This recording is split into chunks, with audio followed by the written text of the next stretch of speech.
ਆ ਇਸਟਾਮ ਜੇਲ ਇਸਟਾਮ ਹੈ, ਵੇਖ ਸਕਦੇ ਨੇ, ਮੇਰਾ ਜੱਜ ਫੈਸਲਾ ਕਰ ਸਕਦਾ ਹੈ।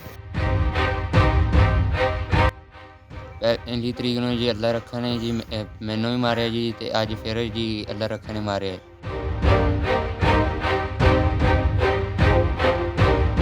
ਮੁਹੰਮਦ ਰਿਆਜ਼ ਉਸ ਦਾ ਮੈਂ ਬਹਿਨੋਈ ਹਾਂ ਜੀ।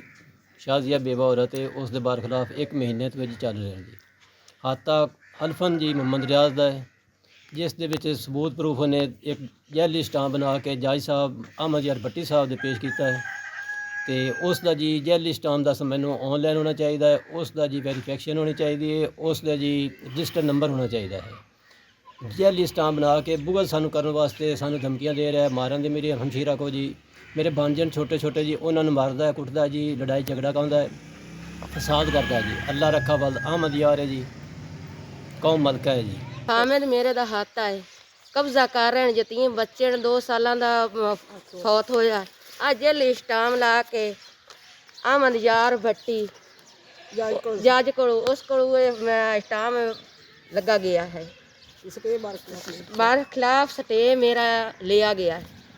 छोटे छोटे बच्चे यतीम बच्चे मैं लाए के किते बाहर नहीं बह सकती। मैं इतने आई हाँ, मैनू मारन की कोशिश कर देन, मरिंद देन, कुटिन देन। मुतालबा ये है हाथा मेरा मैनू मिलिया जाए, मैनू मार देन, कुटते हैं। मैं बाहर डेरे तो नहीं बह सकती, मेरे कोल कोई नहीं। स्टाम का सिस्ट या नंबर मैनू दिता जाए। ਤੇ ਡੀਪੀਓ ਸਾਈਵਾਲ ਨਾਲ ਕੀ ਮੁਤਾਲਬਾ ਹੈ ਤੁਹਾਡਾ ਹੁਣ? ਇਹ ਸਟਾਮ ਦਾ ਜੇ ਨੰਬਰ ਜਿਹੜਾ ਹੈ ਇਸ ਦਾ ਸਾਨੂੰ ਦਿੱਤਾ ਜਾਵੇ, ਪਰਚਾ ਦਿੱਤਾ ਜਾਵੇ। ਹਾਂਜੀ। ਥਾਣਾ ਗਾਜ਼ੀਆਬਾਦ ਲੱਗਦਾ ਹੈ ਜੀ, ਥਾਣਾ ਗਾਜ਼ੀਆਬਾਦ। ਹੁਣ ਡੀਐਸਪੀ ਸ਼ੀਸ਼ਾਵਤਨੀ ਨਾਲ ਤੁਹਾਡਾ ਕੀ ਮੁਤਾਲਬਾ ਹੈ? ਸਾਡਾ ਮੁਤਾਲਬਾ ਇਹ ਹੈ ਜੇ ਸਟਾਮ ਵੇਖਿਆ ਜਾਵੇ, ਫੈਸਲਾ ਕੀਤਾ ਜਾਵੇ। ਇਹ 2 ਸਾਲ ਦਾ ਮੇਰਾ ਖਾਮਦ ਫੌਤ ਹੋਇਆ ਹੈ। ਛੋਟੇ ਛੋਟੇ ਯਤੀਮ ਬੱਚੇ ਮੈਂ ਲੈ ਕੇ ਬਾਹਰ ਨਹੀਂ ਬਹਿ ਸਕਣੀ। ਮੈਂ ਇੱਥੇ ਆਉਂਦੀ ਹਾਂ, ਇੱਥੇ ਥਾਂ ਪਾਉਣ ਵਾਸਤੇ ਮੈਨੂੰ ਮਾਰ ਦੇਣ, ਕੁੱਟ ਦੇਣ, ਮੇਰੇ ਹੱਥੀ ਬੱਖੀ ਪਾਉਂਦੇ ਹਨ। ਸ਼ਾਇਦ ਅੱਲਾ ਰੱਖਾ, ਅੱਲਾ ਰੱਖਾ ਸ਼ਾਇਦ ਜਿਹੜਾ ਹੈ ਉਹ ਮਾਰਨ। ਥਾਣੇ ਦਰਖਾਸਤ ਦਿੱਤੀ ਗਾਜ਼ੀਆਬਾਦ? ਹਾਂਜੀ, ਥਾਣੇ ਮੈਂ ਦਰਖਾਸਤ ਦਿੱਤੀ। ਹਾਲੇ ਤੱਕ ਕੋਈ ਹੱਲ ਨਹੀਂ ਹੋਇਆ? ਕੋਈ ਹੱਲ ਨਹੀਂ ਹੋਇਆ।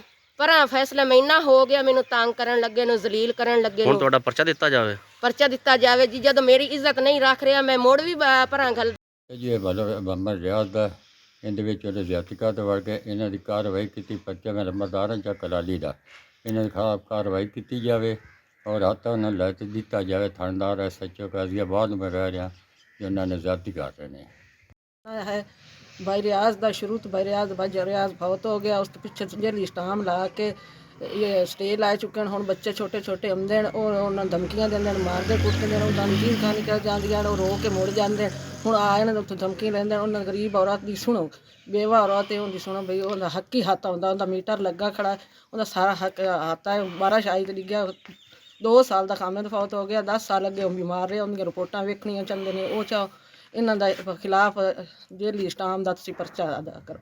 166 ਨੋਐਲ ਜੀ ਸਾਡੇ ਤੇ ਕਬਜ਼ਾ ਕਰਨਾ ਚਾਹੁੰਦੇ ਨੇ ਜੀ, ਸਾਡੇ ਹੱਥੇ ਤੇ। ਪਹਿਲੀ ਤਰੀਕ ਨੂੰ ਮਾਰੇ ਨੇ ਜੀ, ਅੱਜ ਵੀ ਮਾਰੇ। ਅੱਜ ਅਸੀਂ ਮੀਡੀਆ ਵਾਲਿਆਂ ਨੂੰ ਸਦਾਇਆ ਜੀ, ਉਹਨਾਂ ਦੇ ਸਾਹਮਣੇ ਮਾਰਿਆ ਜੀ। ਸਕਦੇ ਨਹੀਂ, ਆ ਮੀਟਰ ਨਾਲ ਖੰਭੇ ਦੇ ਖੜਾ, ਮਕਾਨ 12 ਚ ਡਿੱਗਣ, ਅਸੀਂ ਗੱਤ ਨਹੀਂ ਸਕੇ ਹਾਂ। ਖਾਮਦ ਮੇਰਾ ਬਿਮਾਰ ਹਾਂ, 2 ਸਾਲ ਦਾ ਫੌਤ ਹੋਇਆ। ਇਹ ਨਾ ਬੱਚਿਆਂ ਦੇ ਵਾਸਤੇ ਉਹ ਮਾਰਨ ਕੁੱਟਣ ਵਾਸਤੇ ਹੁੰਦੇ ਨੇ, ਮੇਰੇ ਬੱਖੀ ਪੈਣ, ਮੇਰੇ ਬੱਚਿਆਂ ਦੇ ਬੱਖੀ ਲੈਣ। ਆ ਇਸਟਾਮ ਜੇਲ ਇਸਟਾਮ ਹੈ, ਵੇਖ ਸਕਦੇ ਨੇ, ਮੇਰਾ ਜੱਜ ਫੈਸਲਾ ਕਰ ਸਕਦਾ। ਮੈਂ ਜੱਜ ਦੇ ਹਰ ਪਾਸੇ ਮਹਿਕਮੇ ਦੇ ਵਿੱਚ